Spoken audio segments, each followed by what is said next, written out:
What's up, everybody? So a little bit of this, grab my phone.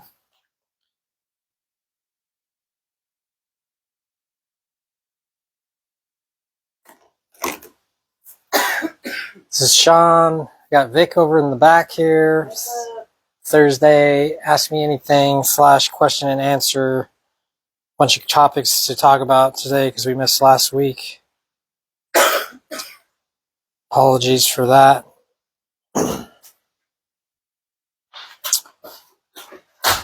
If anybody gets on here and wants to make a comment and engage, ask me a question, Vic's fielding all that. So I'm just going to get started, and as people get on here, hopefully someone can jump in and ask a question. So I'm just going to go through a bunch of different things, 2-minute deals, tips for pool. If anybody has a question, like I said, please get on here and answer, make a comment, post a reaction, whatever. I welcome future content ideas from the people that are watching here.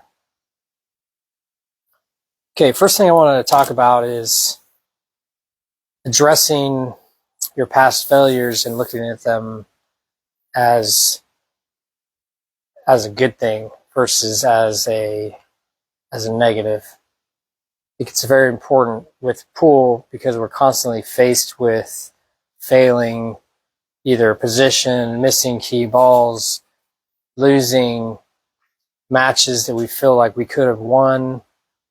All kinds of different failures and challenges come up, and dealing with those in a positive way is one of the most important things. I don't think that anyone wants to beat themselves up necessarily over the result of any particular event. It seems as though with pool, it's very common. So I would like to just kind of expose people to my mindset when I'm being faced with my own shortcomings and kind of like, okay, well, these are things you got to work on.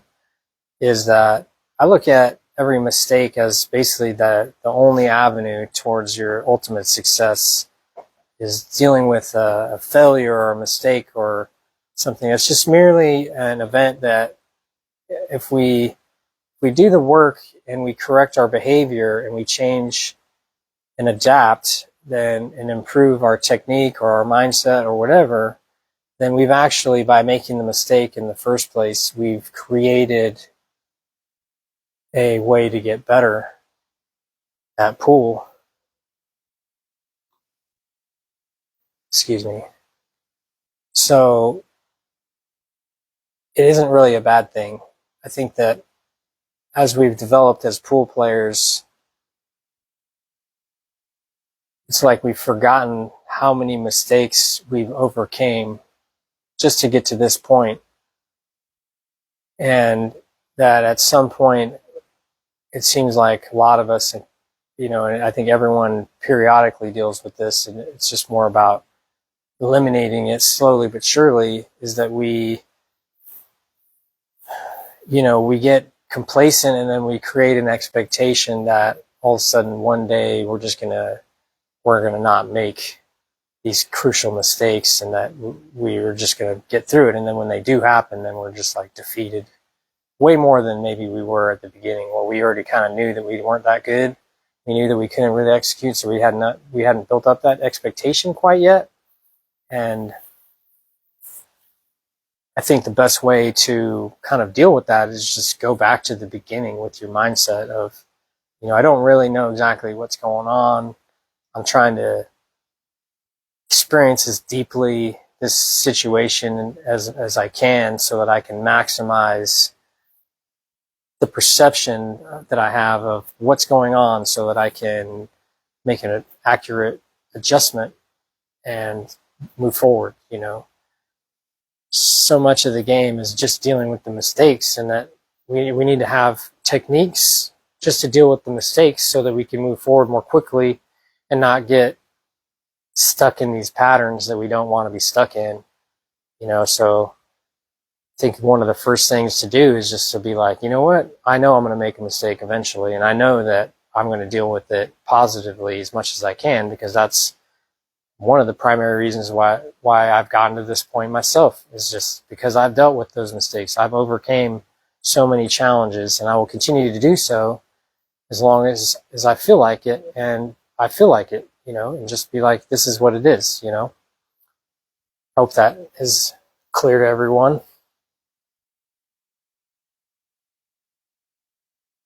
Here's one that it's kind of more of a thought experiment. Is for any session, I think a good thing that you can ask yourself is, before you start to play, or before you start to practice and compete, or whatever the scenario is, it's not really important. It's more about, this one is like, if I can think about what I want to have happen today, as far as, am I working on the things that I want to be working on? And can I stay conscious of those things throughout the whole session? Then if I can do that, then that's success. It could just be as simple as, some of the time when I'm faced with, mistakes or whatever, that I can, sometimes, you might get a little disappointed and show a negative reaction, and that your only goal for this session might be, everything that my typical responses would be a negative response to, a vicious cycle that I'm starting, where I'm beating yourself up mentally, or whatever, and just, kind of being harder on yourself, is that instead of doing that negative behavior going into it, I know that these types of activities are going to happen, and that I'm just going to, instead of having that typical response, I'm going to enforce another response over the top of that. I'm going to try to, look at the silver linings, look at the positive thing, like, this is a mistake that I'm learning from, that this is what I came here for, was to face this adversity of these, and then deal with it, and then become a more successful player because of it, and then I'm going to go into it with that mindset that I know that I'm going to probably make mistakes, that, not that I'm trying to draw that on myself, but the reality of pool is that it's a very complicated, difficult game. It's easy to take your eye off the ball, so to speak, and miss a shot that you feel like you should have made, and that those are the moments where we can preload a response, and now the success is only going to really be determined by whether or not we can take that preloaded response and then put it into play and utilize it and habitualize it, so that we can then make that our natural response in a situation like this. And then from there, we can add another layer to that, another new successful thing later, the next evolution.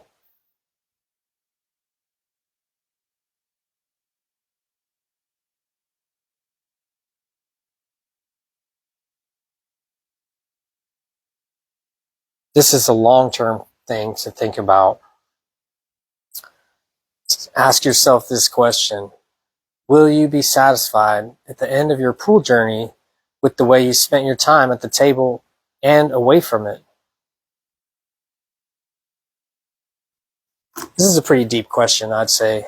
It's one thing I think about, and I think that if you're a long-term aficionado, enthusiast of pool, that at some point you might want to get involved with thinking about it as a long-term thing. Like, this might be the sport that takes me to the end of my life, and that, it's a serious hobby, and I'm not going to quit. I'm just going to keep playing as long as I can and stay in the game as long as I can. And that once I started taking that perspective, it really changed the way I think about what's happening from the day to day, from a super zoom out lens, where now I'm not concerned as much about what's going to happen at the result of one shot, or one mistake, getting out of line, hooking yourself on a key ball, hill. All that stuff is like, it's already happened to me so many times, and it's going to continue to happen as many times as it will for the rest of my career. And that it's not about those events, it's about how am I going to act in those situations, you know? Am I going to represent my values under these different diverse situations or not? You know what I mean? And what are those values? And think about, you know, how you want to operate in the pool hall or in the, you know, in the bar, wherever you're competing. How you're going to act towards these other people that are likely going to be around for maybe the rest of your life. You know, the rest of the time you're playing pool, unless they move out of state. You know, there's players where I haven't seen them in 20 years, and then I'll like just show up randomly at a place, and they'll be like, "Hey, what's up?" And I'm like, "Dang, bro, I haven't seen you in forever. How have you been?" And then you just like catch up. It takes 20 minutes, and then all of a sudden now you're just like you were.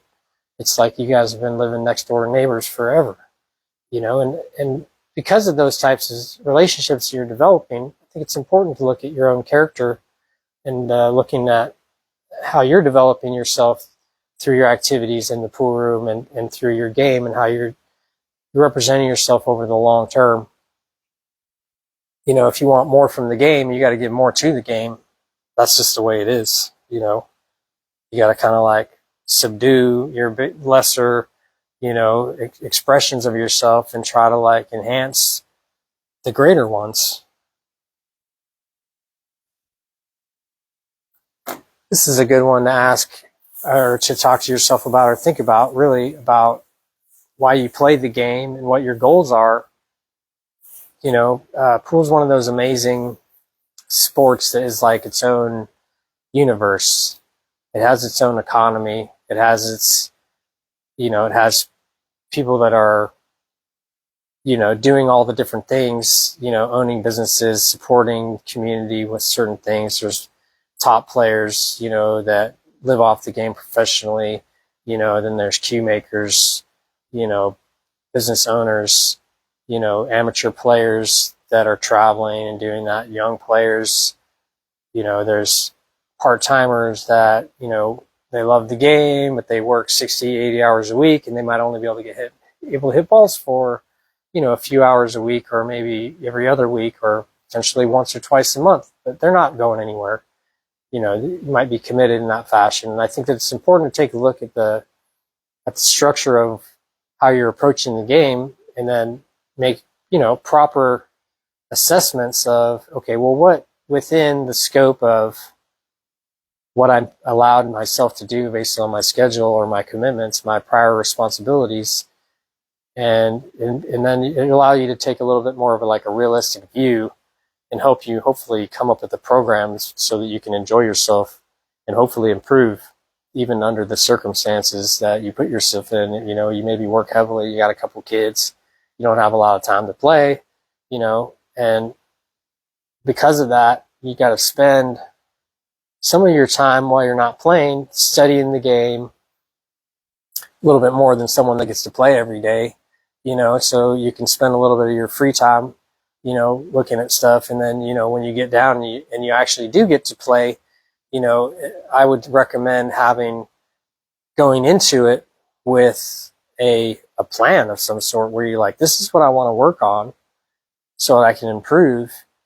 Or, you know, maybe it's just something that you enjoy doing and you're really not trying to get better, in which case, you know, it's more about having the attitude of gratitude about it, where you're just like, I'm just happy to be here, not working, not, you know, not having to take care of all these responsibilities, and that this is my like free time, my alone time to just decompress. You know, in which case you're going to have to think about, okay, well, based on that is my mentality going into it. What are my expectations about my performance? You know, is it, and kind of like adjust accordingly. I wouldn't say necessarily that I'm trying to guide anyone in a direction. I think that everyone wants to be as good as they can be. And a lot of that has to do with the amount of time that you can put into it, you know, but because pool is one of those games where there's not so much money into it that, you know, that a lot of people are making a living at it. It's not so rewarding financially to get really good compared to the investment of time. that doesn't mean it's not worth it to improve, because improvement is its own reward. And, you know, if you can like just take a little bit of like, oh, at least I lowered my stress level and I had a good time, made a few good shots, it makes it worth it to continue. Because, you know, if you're just watching television, you're not going to necessarily get that sort of like activity. You know, you get a little bit of cardio from walking around, you know, you use your mind, do some strategy, all that stuff, you know, can be improved while you're playing and also while you're not playing. And then, you know, you just maybe watch a video and just be like, well, I'm going to try to employ this new technique that I watched on this video while I'm playing. And then if I can do that, then I have just a small little kernel of growth. And then we just take that and trickle it in over the course of the next few years until I get to start playing more. And then now we've built a little bit of a foundation that we can use to help jumpstart our continued evolution once the kids are a little bit older, or whatever it is. You know, maybe you get a couple weeks off and you get to play some pool.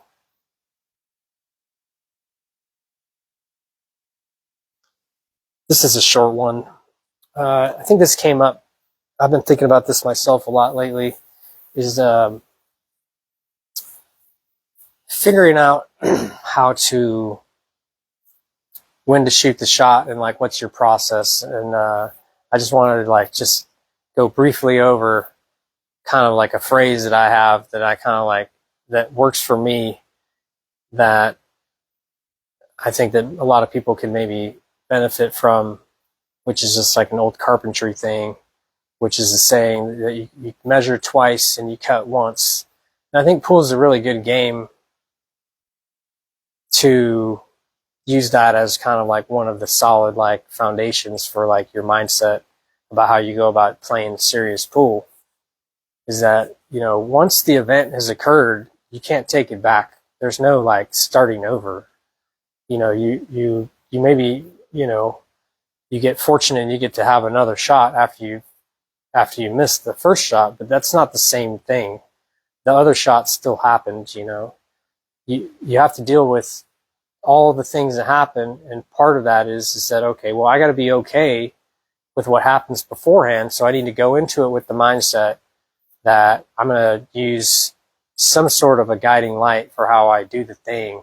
And to me, a little bit of deliberation and thought going into what I'm about to do is extremely beneficial, and that this quote, measure twice, cut once, really helps me stay centered and focused about what's really going on, which it helps slow me down to where I don't make too many quick decisions that maybe aren't good decisions when I have plenty of time to make those decisions. You know, unless you're playing at the higher levels or you're playing in some sort of speed pool thing, which is getting to be more common, you have plenty of time to just take a few moments and deliberate about what you're going to do and how you're going to go about doing it.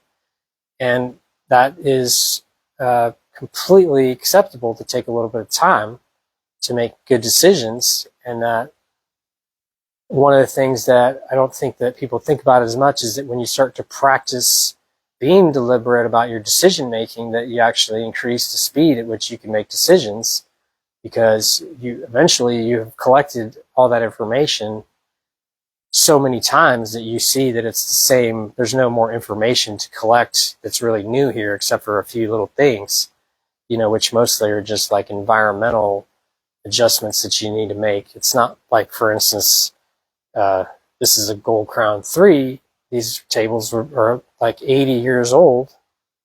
If you go to another place and you play on another Gold Crown 3 Brunswick, it's not going to play like this one, but it's going to play similarly to all the other ones up to limits, you know, and that because of that, there's not really like you have to like get more information. The thing is that if you haven't collected it and used it and like sublimated it into your style from the beginning, that eventually you will have to do that. So to me, that deliberation over time gets faster. I think a lot of people think, oh, I'm taking too long to make my decisions. Yeah, well, you are right now, but the thing is if you stick with that whole process, you'll see that over time it speeds up. You just have to understand your own tendencies, and then you have to like make decisions on how you're going to act in certain situations. And through having a deliberate process, you can analyze your own style and you can develop it to enhance what you're doing instead of like detract from it. Okay, this is just short pool tips. Wanted to just point out 3 things you can do to help your pool game when you can't practice. I think the most important thing that you can do is you can visualize yourself being successful, which isn't so necessarily easy to do with pool, but I think that there's other ways to see it. Like if you're, for instance, you're playing cards with somebody, and then you get the good card and you play it, and then you win the game, and then you have that feeling of victory. Then you can take that, and then you can hold that feeling, and then you can visualize a scene of pool where you've done, you've created a victory for yourself, and now you get to have that feeling of the win. And that I think it's a good idea to periodically do that exercise and feel that feeling so that we can help be comfortable with it when it's time for it to happen in a public setting or whatever. I think a lot of people, maybe they get a little bit like they don't know how they're going to act when they win, and that's partly makes it tough for them to do that because they're socially, maybe not used to, how to act, and maybe in the past they've, been a poor winner, so partly by visualizing a scene and then acting it out in your own mind, it's like, how am I going to behave when I'm winning and being successful, can help us behave that way and behave appropriately when it actually is happening. And then also now we can normalize that behavior through learning how to be successful, just displaying it externally, through our behaviors, and being comfortable with that and not feeling so weird about, finally got through it, or like I've been losing to this guy forever and I haven't figured out how to beat him. And now when you finally see the light and now you can win, you're ready to win because you already have your victory speech loaded. For me, I pretty much have, like several like little speeches in my mind, or little sayings, or like little things. There's only so many things to talk about at the end of a match with your opponent. There's only so many ways to win and lose. And once you kind of like have that all figured out, then, you can just in your mind have already thought about it, maybe not that day, but, over time, especially if you don't get to play a lot, and then you get to bust it out when it's time.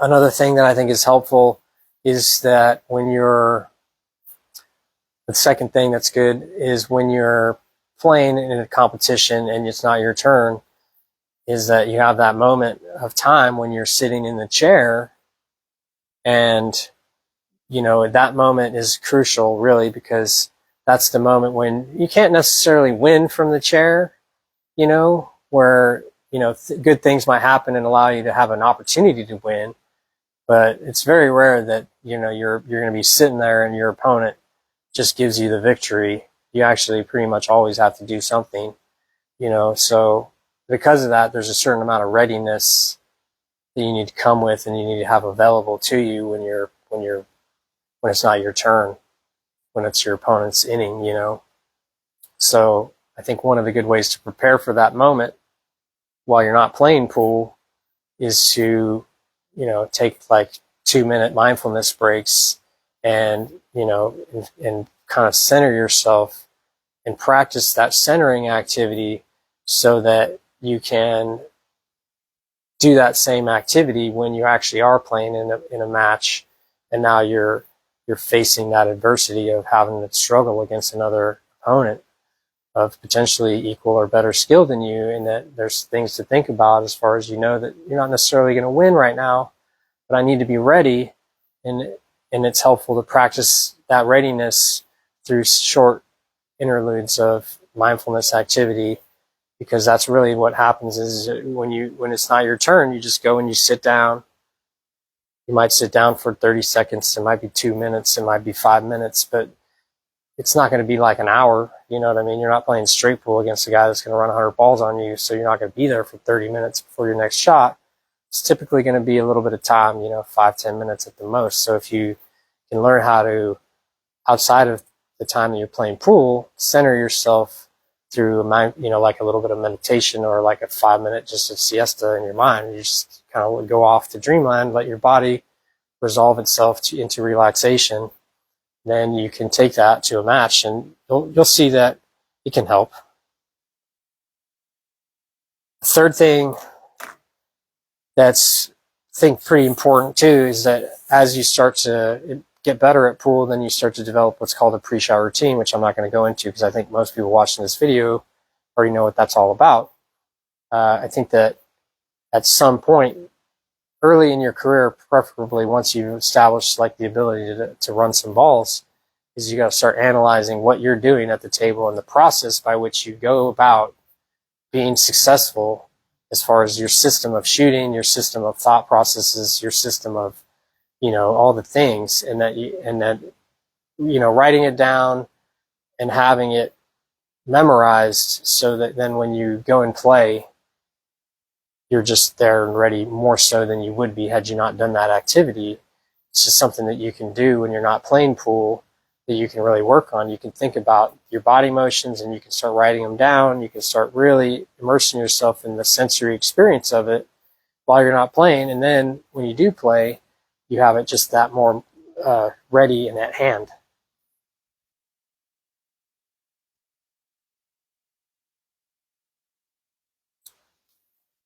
This is a practice one, little tip that I learned through watching some great players play, is that when you're practicing, anytime obviously with pool, I think it's like a game of mistakes, right? You just keep going until you make a mistake and then your opponent comes next. So one of the things that you want to do is you want to learn how to minimize your mistakes, right? And the mistakes are going to come out, obviously when you're unsuccessful on a shot, say you overcut a ball and you miss it, or you come up short on your position and now you're hooked, is that if you're practicing and you get into these situations where you're making mistakes, I think one of the best things that you can do is at that moment is just stop the run out or whatever and just set the shot up that you're trying to set up that you made a mistake on, and then just shoot it until you feel good about being able to make it a lot more often than you were before. I think there's hardly any better things that you can do other than just continue to repeatedly set up shots that you struggle with until you're better at them. And any shot that you make a mistake on when you're playing in a run-out situation is worth practicing, because if you hadn't made a mistake, then you wouldn't need to be practicing it. Anything that you're making mistakes on is worth practicing, and then there's no better time than right now to figure out how to shoot a shot that you just missed. It's you have it fresh in your memory, and you build on that memory, and you rewrite the memory, and then you make it into something that's oh yeah, I missed that shot last week, but I spent 20 minutes practicing. I hit it 20 times in a row, started making it, started feeling really confident until I was you know what, I think I'm good on this. I don't actually have to worry about missing the shot anymore because I've actually spent the time on it, and now I'm feeling really good about my ability to shoot it in the future. And if you think about long term, if you just take every little mistake and shot that you make, and then you just spend a little bit of time working on it, especially as you advance, you're going to make less and less mistakes. So now it's going to be more important to take those little mistakes that you do make and then correct on them so that you can then continue to build your game up, and it's not just going to be about learning new shots. It's just going to be about honing shots that you already know that you're just not as familiar with as you want to be.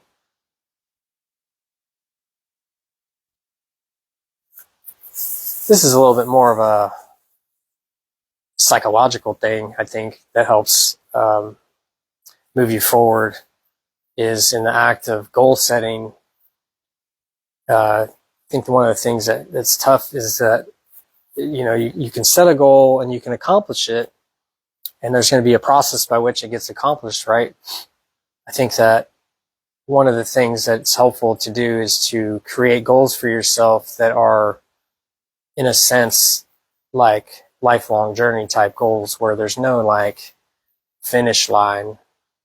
You want to have a goal for the journey, and that you can just stop at any moment, take a look around, and then realize that you've gotten closer to your goal of some ideal versus like, oh, I want to like get to 500 Fargo, and then now once you've done that, now you got to set another goal, and then another goal, another goal. And as long as you're good at goal setting and accomplishing those goals, you're going to do fine. One of the things that's a little bit tricky about goal setting is that if you set too many goals, you'll never accomplish all of them. And that's probably the best thing that can happen in your life. The problem is that if you don't have your goals set up in the proper way, then you're going to be accomplishing goals that aren't really helping you get what you really want. And that's where I think that people, if you set yourself up where you have like goals that are more like idealistic, where you want to be a better person or you want to be more relaxed when you play, that's something that you can never be. I don't think that you can be too relaxed necessarily. There's a certain like, I'm being relaxed now, but in 20 minutes, maybe I won't be as relaxed as I am now. My goal is then to continue to be relaxed for 30 minutes, 40 minutes, 50 minutes, the whole day, a whole month, a whole year, the rest of my life. And it's not attainable, but you can see how that goal doesn't have to change, and you continue to strive at it. As long as you continue to think about it as being important, then you'll continue to move towards the ideal of it versus having like little stepping stones towards these, materialistic desires that you have that don't really necessarily accomplish what your true goal might be, unless you have like, once I've reached a certain goal, then I'm just done and I don't have to do anything else. I don't think that setting goals that are that way, where you can just quit doing it after you've accomplished the goal, are super productive. And especially with a game like pool, where it's really infinite, where there's really, if you accomplish one goal, there's always going to be the next goal, and then as you get older, you're kind of racing against time, so to speak. So then just holding up where you were, for the last 20 years might be the goal, and that, the chase becomes where you can't really make it happen. And then now you might not be able to accomplish those goals because they can be unrealistic and impossible. If you go out and just set aside, I'm just going to continue to work on creating new techniques to where I can more easily, live my life comfortably in the game and be relaxed in more situations through learning different shots, that I'm not going to concern myself so much with like winning against certain people or whatever, because that's not all necessarily controllable.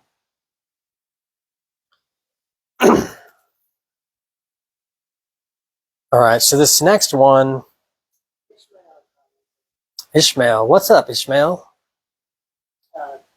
Discussion of how underrated the benefits of safety drills are, especially. Okay, say again. Talk about the discussion of how underrated the benefits of safety drills are, especially. Oh yeah. I think that I personally have not spent that much time or energy working on safety drills myself. However, there is a lot of benefit to it. I think that for me, I was able to learn a little bit more of that type of activity through playing one pocket, and that kind of allowed me to then, shortcut my progress through learning how to play defensively in rotation games. I think that at the higher level, that no one will say that it's underrated. I think that the players that are at lower levels don't care about safeties, and that's why they're not better, because you can't always go for it and be successful. And that when you're not successful and you go for it, then if you haven't decided, to play some sort of defensive mindset as far as like a two-way shot or a built-in safety, or leaving your opponent long or whatever, missing on the pro side, all those things, you're just not going to make it in tournaments, because you're going to get defeated so easily whenever you make a mistake. And I think the better you get, the more respect the safety game gets, even though it's not necessarily being displayed at the higher levels as often because the offensive capabilities of the players at the higher levels is so much higher. Just that I think that people don't understand at the level maybe that I do, at least, is that a lot of the confidence that you get from being able to run out comes from the fact that every situation that you get into, you have an opportunity to play safe that can save you from defeat. And that gives you more comfort knowing that, because like defensive play is not just you playing safes, it's also you escaping defenses that your opponent is playing on you. And that as you get more capable with that aspect of the game, you'll see how you don't need to be as offensively as equipped as you thought you did. You just don't have the defensive capabilities to rely on that someone else might have, even though they may not be using it against you because you may not have the skill level required to force them to play defensively enough for them to actually even bother with it. And so to me, the defensive game is actually the most important part of the game. You can work on your offense forever and it will get better forever, and that's really how it's supposed to be. If you don't complement that with some strategy and defensive maneuvering, to me, you don't have balance in your game. And I think that the best players have balance. They might not necessarily be elite level, top level at every single skill set. However, if, I come across a player that's goes for it and never plays safe, it's difficult for me to feel any sort of concern whether or not I lose, especially on a more difficult table, because there's just, if they were that good at their offense, they would be that good at defense too. It just comes, the game ultimately comes down to control of the object ball and control of the cue ball in conjunction with each other. Playing offensively and playing defensively is just a different way of analyzing what you're doing. It doesn't change your ability to do anything specifically. Some shots that you hit with a certain stroke could be an offensive shot, and then another defensive shot could be the same exact stroke, and you can recognize that. So I really think that the defensive game is underutilized.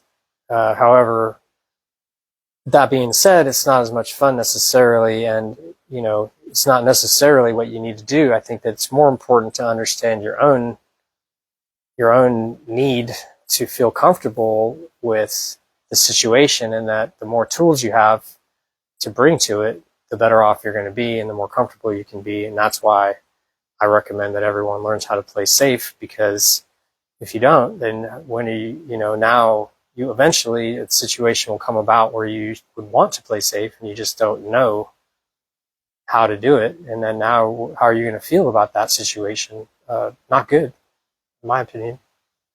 And then that's going to be like a confidence thing. Ultimately, if you don't have the confidence to be able to play safe, that means that your offense isn't going to be confident either, because that if you miss and, or they miss and leave you tough, that you don't have an option other than going for it. And you're not going to be able to make every ball. It's just not possible. Sometimes everything's tied up and it just doesn't go. There's nowhere, If you don't have a move, I might have a move. Maybe that's why I'm winning. I don't know. But anyways, good question. I like that. Yeah, the defensive game, I think that the better you get, the less underrated it is. It just doesn't appear to be that useful because it's so offensive now, because the offense is so good and clean. But the defenses, trust me, are that good and clean too. Just that you just don't see it. That happens earlier in the, like a lot of time. That's early in the tournament when you're not watching it on the live stream. Later in the tournament, everybody's playing great because they've been there. They're all comfortable and ready to go.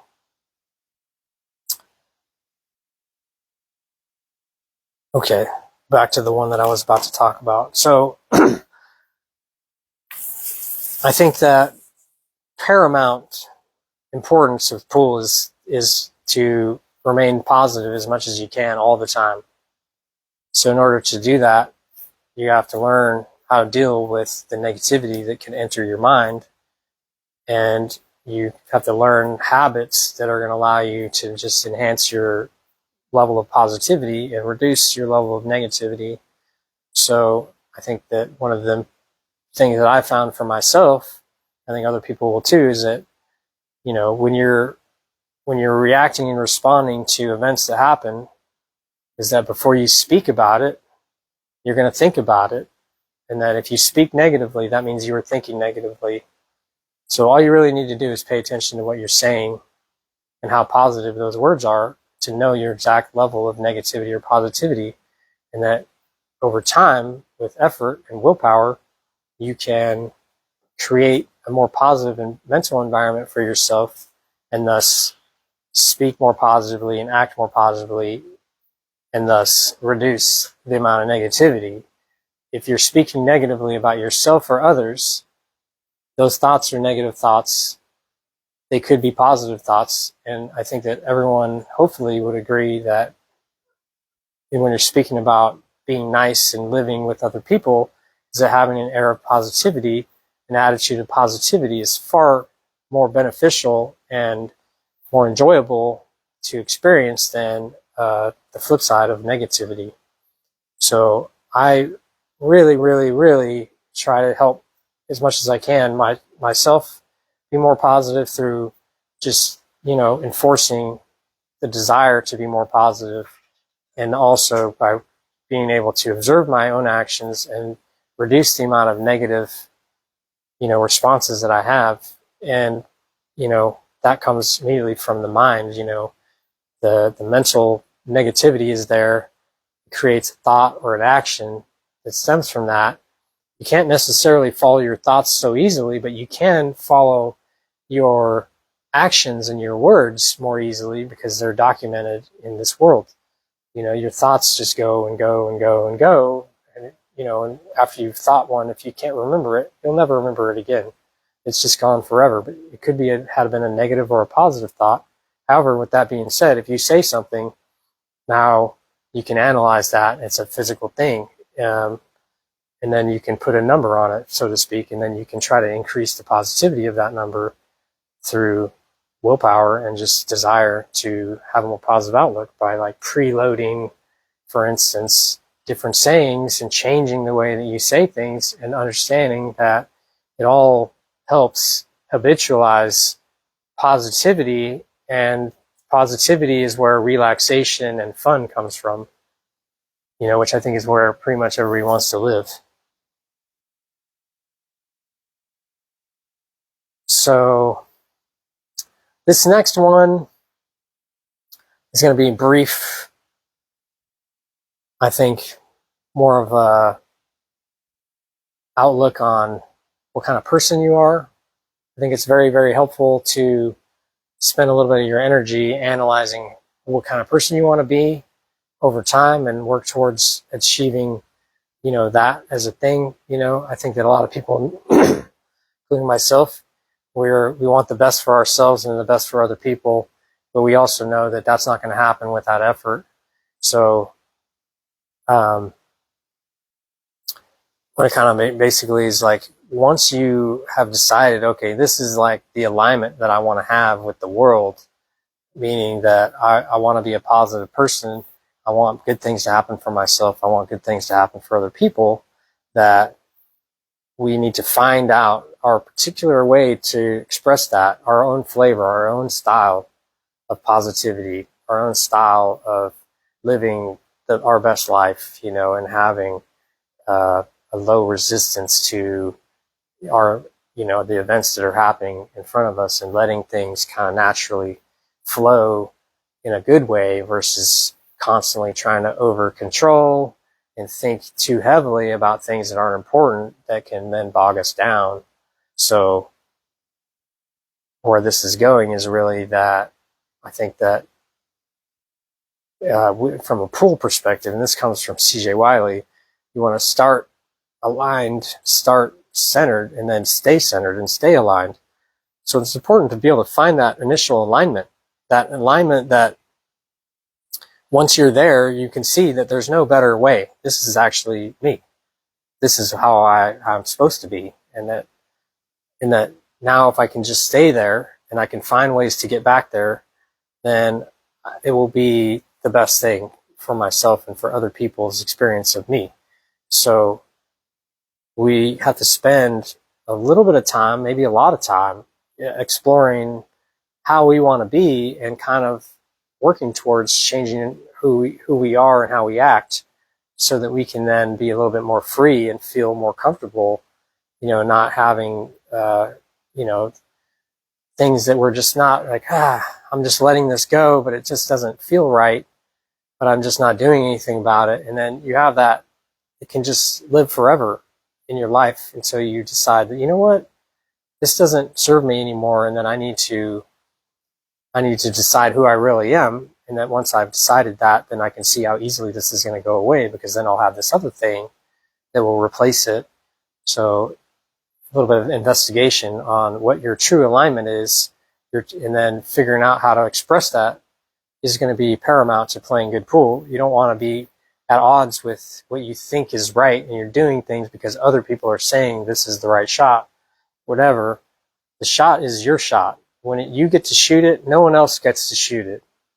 Anyone can tell you whatever they want to tell you, and maybe they can convince you rightly that there's a higher percentage pathway. However, with that being said, it's like you have your own flavor. You have to find your own way to get through the wreck. It may be similar or exactly the same as another person in one situation, but eventually you're going to make choices that aren't quite in alignment with everyone else, because you are not anyone else. You are you. You have to decide what is my true path, and then stick with that as best you can and find a way to get back on that when you lose it, and stay on it longer when you're on it. And that's a big part of the game, is not throwing yourself off through doing stuff that isn't good for you, that isn't helping you live your best life, and that eventually will throw you off and trigger you into playing worse, having a worse attitude than you could, because you're not serving yourself properly.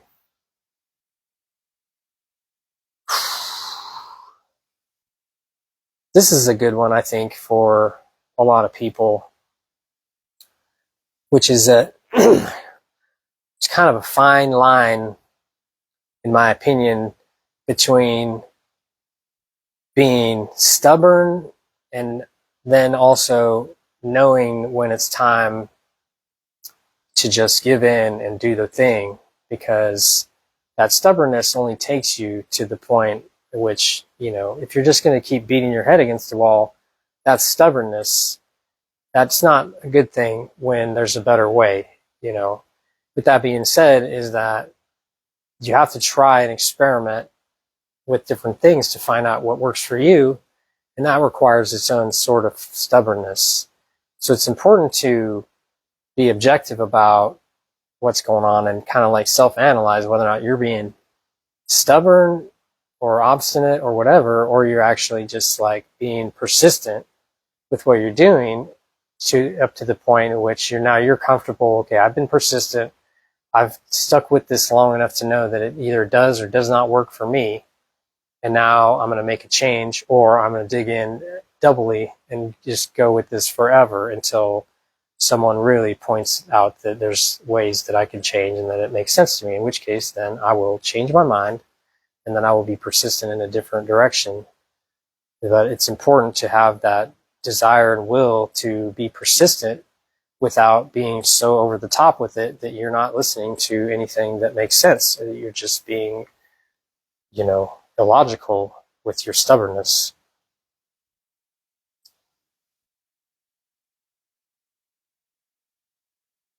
This is a good one too. Pretty excited about this one. I got a lot of stuff here. So I think one thing that people struggle with is winning. When I was younger, I used to win and want to win. I don't even really know why. I think more of it is just like an ego thing. Like you grow up with a chip on your shoulder and you want to prove yourself. And that sends you on the path towards improving at something, because you were like, I want to be really good at this because I want to be able to demonstrate that I can be better than a lot of people, from a judgment perspective of like, I'm better than you, and that's what's important about this situation. And I think that's fine as a younger person. And I think as you get older, as you start to wear away at that chip, maybe, and that you like start to grow beyond and mature beyond your own, like, selfish, self-centered, like I am the center of the universe behaviors, and then you start to expand your awareness of like the fact that other people are just as important as you around here. Because if you were the only one around here, you wouldn't even be around here. There's no way to live as only one human. There's only one person on the earth, it'd be over. We'd all be gone. There'd be nothing to live for. As soon as you were gone, it'd be over. Because of that, we got to support each other. And that, I think that the shift towards finding an external reason to do the thing at a high level is important. I try to put myself in a perspective of that, my own personal belief for myself works for me and allows me to play at my highest level has a lot to do with my desire to show people that a thing can be done and that it doesn't have to be grindy and like whatever. It can be enjoyable. It can be artistic. And that it doesn't have to be about like me being better than you, that I'm pushing you down. I'm trying to demonstrate with my mindset is that when I'm playing in a match against a great player, my goal and my hope is to learn something from that experience, and to hopefully perform at my highest level while they are then also performing at their highest level, because that's better for the fans. It's better for everyone. It doesn't help anyone when people are missing easy shots and getting irritated. You're not showing anyone the better way. Now, it's important to find a way, I think, out externally to your own body and your own like self, and not just doing it so that you can make money or that you can have the ego saying that I beat that player and that that's the culmination of my career and that that's why I played the game, is to beat other people.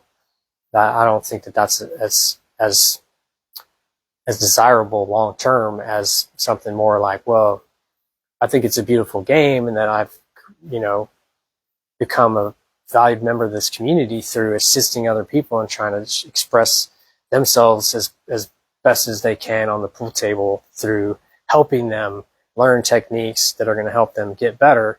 And in that process of trying to assist other people in improving, I myself have to grow. I myself have to learn how to win in a way that's not going to take away from anyone else's ability to perform at their highest level through my own actions, through any sort of displays that can trigger some sort of weakness in my opponent, through my own outside of the game itself. Like if my game, when I play pool, is such that other players think that they can't win, that has nothing to do with me. The thing that I'm talking about more is unnecessary displays of emotion that can throw it off another player, because I want to win so bad that I'm okay with behaving badly to get the win. I'm not okay with that. I want to behave well for myself as a mature human, and that I want you to do that as well. And then now I have a perspective in my mind where I'm allowed to play perfect pool and be okay with it, because the whole goal is just to demonstrate that it's doable, and that I'm more than happy to assist anyone else in getting there if they just ask the question of like, well, what do you think I should do? And that I will give my honest opinion about that, and that I'm trying to improve the quality of my opinion through my own growth in the game, and that requires me to learn how to win. And that if you adopted something similar to that, that could potentially help you learn how to get better without having to feel like you're making someone feel bad when you beat them.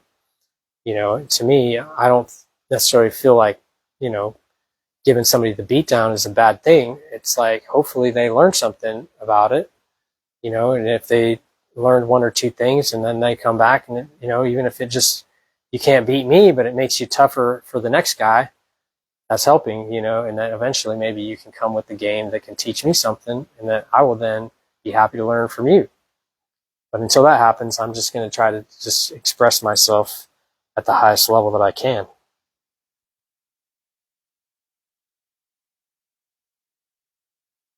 This one is about intuition, which I don't know, is kind of like a little bit of an ephemeral idea. I think that pool at the highest level kind of requires you to be able to quickly discern what needs to be done and execute without too much deliberation in most situations. There's situations which get kind of weird and that very unusual situations, and you got to do some thinking.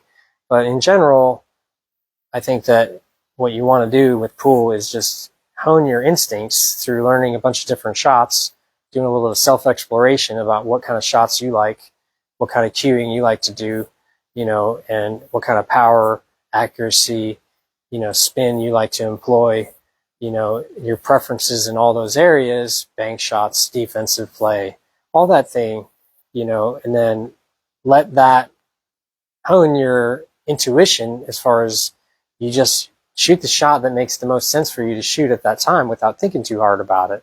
But, you have to have some options. Otherwise, you're just constantly shooting the same shots like an automaton. You don't have options. Then your intuition is very minimal. It's like animal instinct. It's not like, oh, I've got 26 shots to shoot from and I'm just going to choose this one because this one gives the largest percentage for both pocketing and position of all the shots that I know versus, well, I can only just make the ball. So I'm just going to shoot that shot and then I have nothing else, and that doesn't really express yourself as cleanly as learning a little bit more about the game and then having like, oh, okay, I like this shot better for all these reasons. And then now it allows me to just use my intuition and I'm not going to tilt myself because I'm not in bad situations because I know what I'm doing. And through just using your intuition and then learning, oh, okay, I didn't like that situation. I need to learn a new technique, a new shot, a new strategy to better express myself. And then that will become my intuitive shot that I shoot. Some of that is like you feel good or bad about the way a shot is going down, and being able to feel inside yourself and like have a sense of whether or not you're doing right for yourself is important. This is a quote that I just randomly said the other day, which we're going to just throw it out there, which is that this is for you, right? Winning is good, losing is good, and what's important is that you play. The whole of your life is going to be experiences. The thoughts that you had are going to mean very little. The things that you didn't act upon are going to mean very little.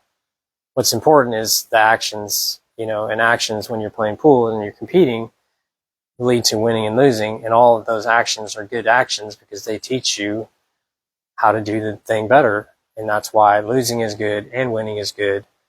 And that playing is the most important part of it. And that my recommendation for everyone, if you want to learn, how to win, you got to learn how to lose, because if you're afraid of losing, it's harder to win because you're going to draw the fear to yourself. And that if you don't care so much about whether or not you win or lose, and you care more about being in action and playing and working towards getting better, is that you'll see that is an easier pathway to learning how to win, actually, than just being like winning is good, losing is bad, and that I care more about that than I care about getting better, and that I care more about winning than I care about playing a lot, and that I'll sit around and wait for months or years to get the right game so that I can then win, instead of just playing that whole time and enjoying my life. And then you get plenty of wins, plenty of losses, and you get to get all this experience over time. And to me, being in action, as far as like being able to move my body and have my body being in action, is as important as anything else. I just like to play the game, and because I've focused on it, trying to improve, I've gotten better, and I've won plenty and lost plenty. And now it doesn't matter so much. I take the losses as best I can as learning experiences.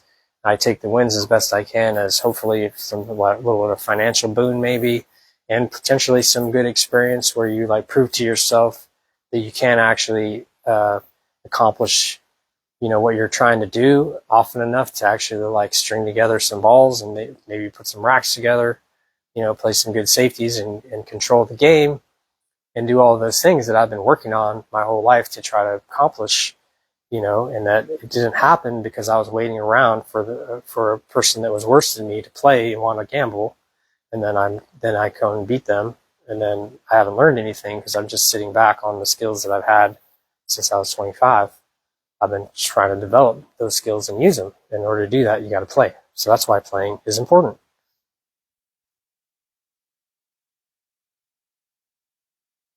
This is an interesting thing. I think this is helpful for people that if you feel like you're stuck in your game or you're trying to advance and you feel like you have certain things about what's happening with the way that you play your style that you can't figure out why, you don't know where to go. Maybe you're lost.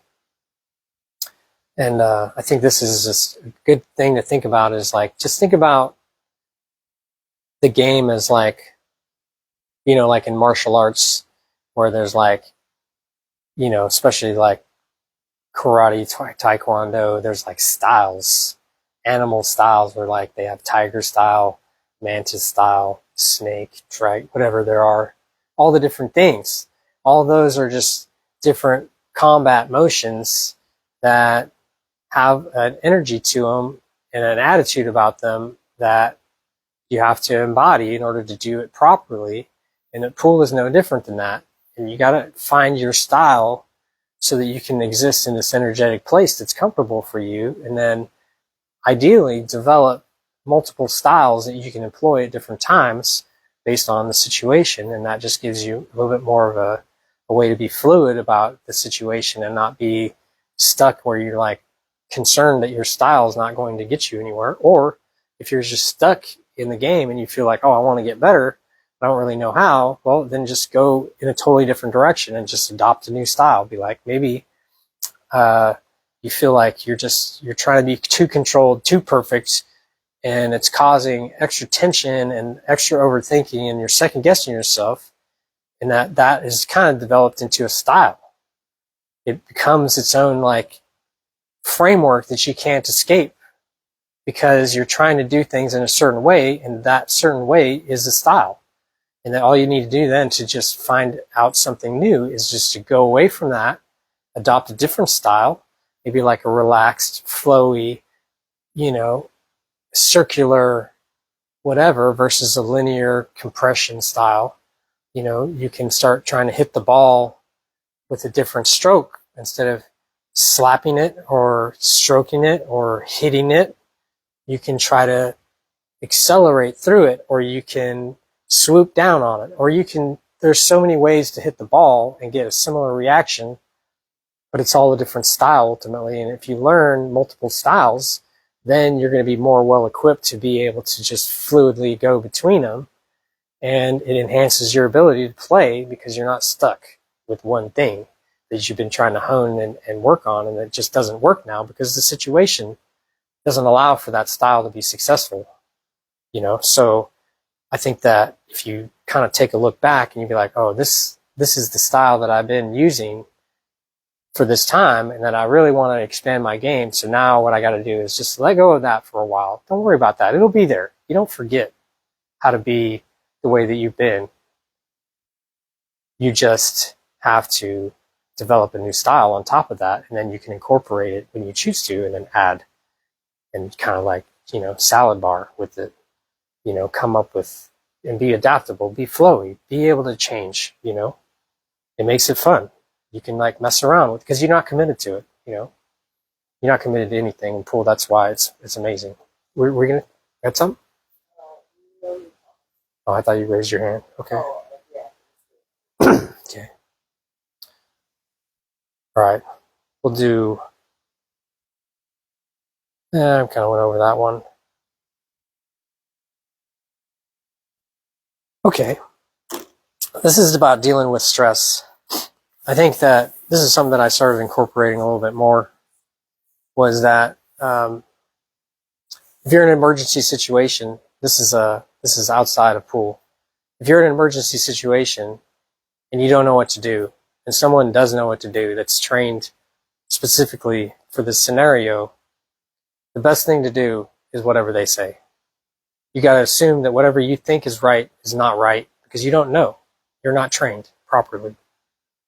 Right? Now, when you're playing pool and you start feeling stress, anxiety, frustration, whatever it is, assume that you're overwhelmed and that now what you really need is direction. You need someone to tell you exactly what to do so you can follow the directions, and then you can forget about your judgment as being a real thing, because your judgment is what's causing the fear, to feel the stress, because you're thinking that the situation is such that it requires this response. And then in order to back yourself out of it, or one way to turn it around is to turn into someone that's just following directions. And now all you have to do is be like, this is what needs to happen. And that I know that if I just follow my own directions, that if I direct myself actually and don't just stew in the feelings, if I direct myself properly, then these feelings will go away, because you develop confidence when you have a plan. If you just think about the feelings that you're feeling and you'd be like, oh, well, it's just stress, no big deal. So, all these things, and you can change your perspective, and that does work to some extent. But I'll tell you that another thing that can work is if you actually just tell yourself exactly what you're about to do, exactly about what you want to have happen, and now all you have to do is just go through the motions of doing that thing, and that you'll see that the moment will be over, and then the stress will get relieved after the event has occurred. But if we want a positive thing to happen, then we should direct ourselves as much as possible, and not just go out there and do whatever under the feelings that we're feeling that maybe are not going to help us shoot the shot properly. So that's something it's a little bit tricky to do, and that requires you then to analyze your pre-shot routine, for instance, because your pre-shot routine is the directions. Your analysis of the situation and your decision to do certain things is the directions. If you don't do those things and you don't follow the procedure, it's only natural that eventually you're going to fall off to a good place and go to a bad place, because the bad place is chaos. But when you have order, that you have a system that you can follow, there's no chaos. There's no reason to feel stressed, because you might lose, but that's built into your system. You might fail, but that those mistakes will help you through your observation of what happened and your knowledge of the effects of physics that you're observing, and that you will know that you can gain some benefit from any of those mistakes. So there's really nothing to be worried about so much, and that now the reason why we showed up here today is to follow our own directions and do it the way that we told ourselves that we were going to do it from the beginning, and that now all I need to do is enforce my directions on myself and be my own general, so to speak, and then be the grunt that just does what they're told, and then use your higher mind that you've already set up in advance. Be like, this is what I told myself I was going to do when it came time, when I was starting to feel the stress. I was just going to do the thing. I was just like, oh, the object ball here, cue ball over there, pick my stroke that makes that shot happen, and get down, shoot that shot, and then move on. That will make the feelings go away, because either it works, or you're like, oh, well, I know I failed, but I see what I did, because that's in my system too. The analysis of observing what we're doing as we're doing it helps us advance. So, that being said, I guess that's all we got time for today. Appreciate anybody that's watching.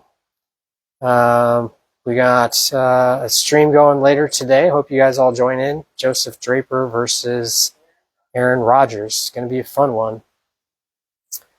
A lot of stuff coming down the pipe. And as always, if you watch this video, get to the end, and you have any questions, anything you want me to talk about, please, please, please, just ask a question, engage with this video, and then you will get some sort of response from us, either by a message or a subject for a video at a future time. So thank you so much. Hope you had a great one, and hope you continue to have a good one. Take it easy.